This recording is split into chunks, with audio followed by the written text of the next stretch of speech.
So, back with another match reaction for Scotland nil, Portugal nil. It is the day after because with the Hampden traffic last night, didn't get in until late on, and I've been editing the video for the SPFL RTG next episode. There's been a lot of goals. Sorry for the delay on that going up. That should go up later today. Fingers crossed, all being well. But we're here to react to the draw from last night and do some player ratings as well.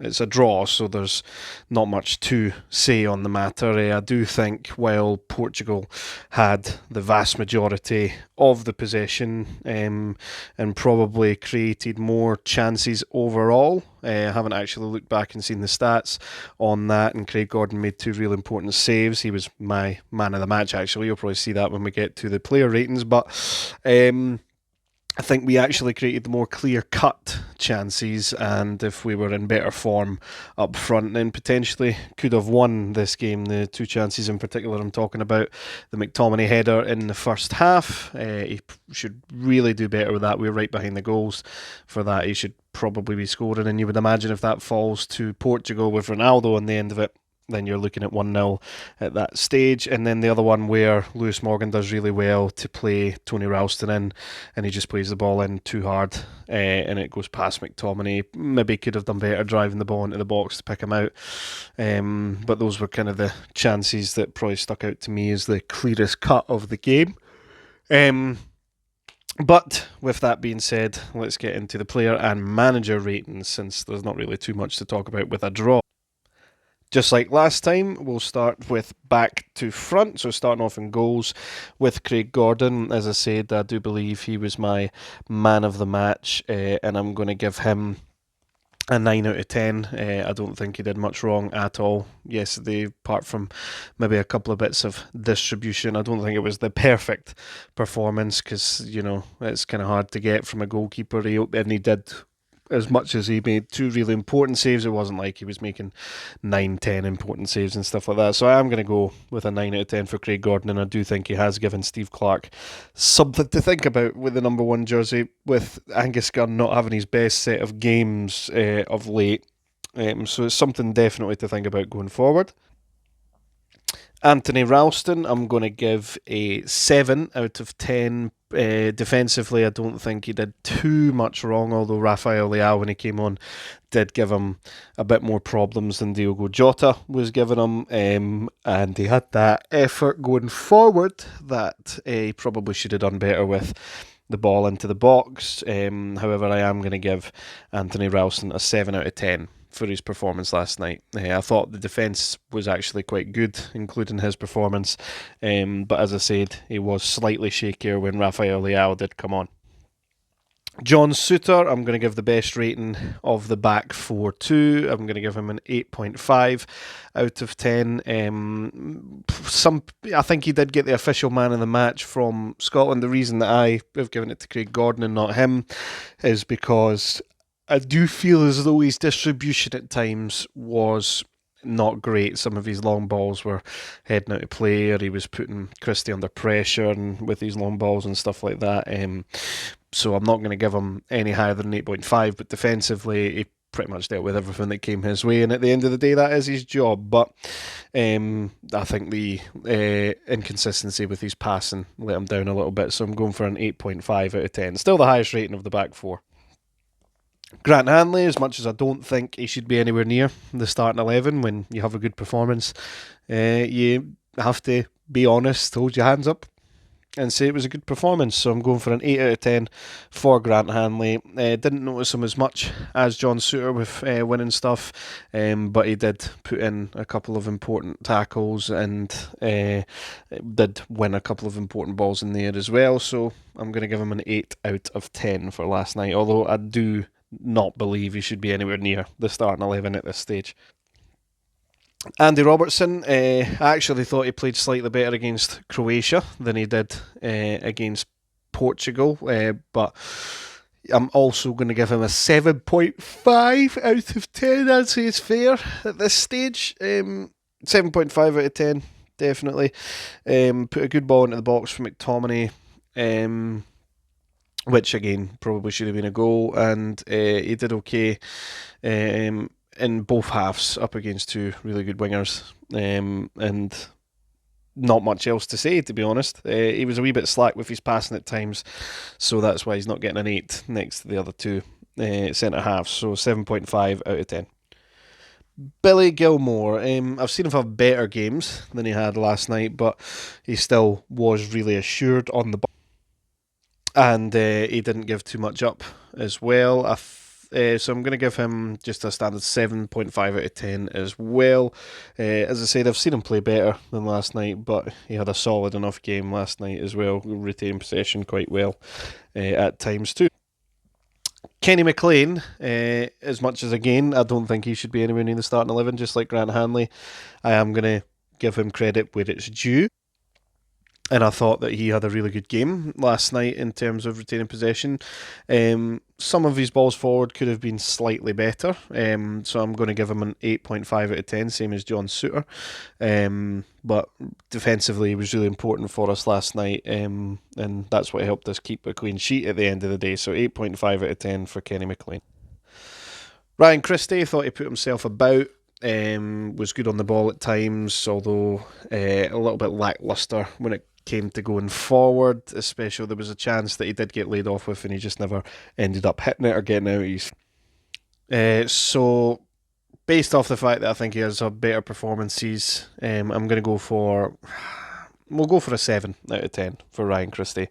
I do think he's played better than that, but he did do well enough last night. Could have done better going forward, but the whole team could have done better going forward. Scott McTominay, his ball retention, as always, was really good. He should score at least one goal last night, I would say. So that is going to bring his mark down a little bit. I'm going to go for a 7 out of 10 as well for Scott McTominay. If he'd scored, obviously, probably would have been higher than the 7, but it is what it is. Ben Doak, once again, thought he was really positive at getting the ball forward. We just need someone else on the other side that's got the same running power as him. Whether or not that man ends up being James Forrest getting a wee run out on the other side, or hopefully if Harvey Barnes was to declare for Scotland, that would be brilliant. But we just need another Ben Doak, if you like, to give us that out ball over the top that can chase into balls and can run at people. But I'm going to give him a 7.5 out of 10. I thought he was the most promising of the front line, to be honest. Not a massive impact. None of them did, because obviously we didn't score, but he did. I felt like there was something that could happen every time he was on the ball, driving forward, and the chance for McTominay comes from him driving forward and laying it back to Robertson for the ball in the box. So I am going to give him a 7.5 out of 10, and I hope that he wasn't just getting minutes because of John McGinn's absence. If John McGinn's fit for the Nations League games against Poland and Croatia, that's great. I do actually think he was a miss, despite not playing great in the past few Scotland games, but his hold-up play helps us get up the park so much. He's so difficult to take off the ball, but I hope that it isn't Doak that suffers with McGinn coming back in. Shea Adams, I actually was surprised with how much he was winning in the air and bringing down last night. I thought he was feeding off scraps for a lot of it, but I thought he actually put in an okay performance despite not scoring. But it's a striker's bread and butter, scoring goals. I thought there was maybe time where he could have got a shot off and didn't, maybe turn back and passed it to someone else. So I'm going to give Shea Adams a 6. Actually, I'll go with 6.5 out of 10. I think a 6 is harsh. 6.5 out of 10. Feeding off scraps. Did what he could with the ball, basically. So yeah, I'm going to go for a 6.5 out of 10 for Shea Adams. I don't think he should get dropped for the next games, especially since you would expect us to get more chances against Poland and Croatia than we did against Portugal. So I think he should get a run out up top in the next couple of games, providing he doesn't get injured, of course. On to the subs, starting with Lewis Morgan. I'm going to give him a 6 out of 10. Didn't get a lot of minutes. That's something that did bug me about last night, was again the substitutions being so late, but he did impact the game positively when he came on, and probably should have got an assist to the assist with his ball through for Anthony Ralston. So I'm going to give him a 6 out of 10. I think he's definitely a nice option off the bench for Scotland. Ryan Gauld didn't feel like he impacted the game as much as he almost did against Croatia. I don't know how much of that was down to the lack of minutes. He did get a decent amount of time, especially compared to the other two substitutions, but I think he should have started this game and then we could have seen him a lot more. But based off last night's performance, I can only give him a 5 out of 10, I'm afraid. Lyndon Dykes won a couple of flick-ons. He, again, kind of like Adams, he was feeding off scraps, but at that point we were kind of sitting back a little bit more, trying to protect the point, and, you know, Dykes only got a few minutes, so it feels kind of harsh rating him anything, to be honest. So I'll give him a nice wee 5 out of 10. He didn't really have enough time, to be honest, to impact the game in any kind of positive light in the first place, although there was that chance ball into the box at the end that if he'd got ahead on it might have ended up in towards goal, but didn't really play enough to impact it positively, which isn't great.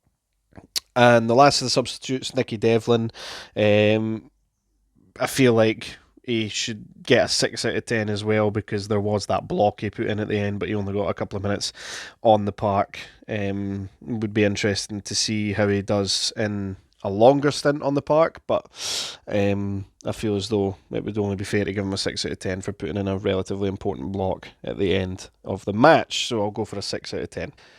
Steve Clarke, although it was a positive result, I'm still going to give him a 7 out of 10, because as much as we did well to nullify Portugal last night defensively, offensively, I think it could have been better, and once again he just waits far too long to make his subs, and they don't have any real time to impact the game, and once again we only make 4 of the 5 subs on against Croatia. We only brought 2 on. It's, you know, he spoke midweek in press conference about having faith in the squad, even though it was depleted.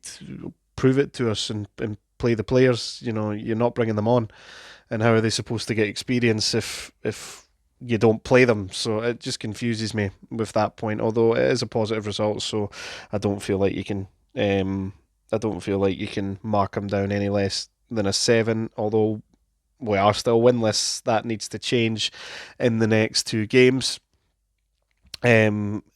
Especially since, you know, as much as it's harder games in Nations League A, we want to be in Nations League A because we need to get the experience of playing against the bigger nations so that we can do better at major tournaments. So we have to finish in a position where we're not getting relegated from Nations League A, and the results last night still give us a chance to do that, but we need to win the next 2 games. Poland should have been won at home anyway. That was a poor result. And Croatia, you know, at home, you would feel like that we should do something there. But we'll see what ends up happening in those games. The SPFL RTG is still continuing, of course. As I said, I'm hoping to have the next episode up today. If it doesn't go up today, it'll definitely go up tomorrow. And then the final 5 games of Foot Champs will be going up before the next set of Foot Champs games anyway. So and thanks for all the new subscribers and viewers that we've been getting as well. If you're looking forward to that, please like, subscribe, and I'll catch you after.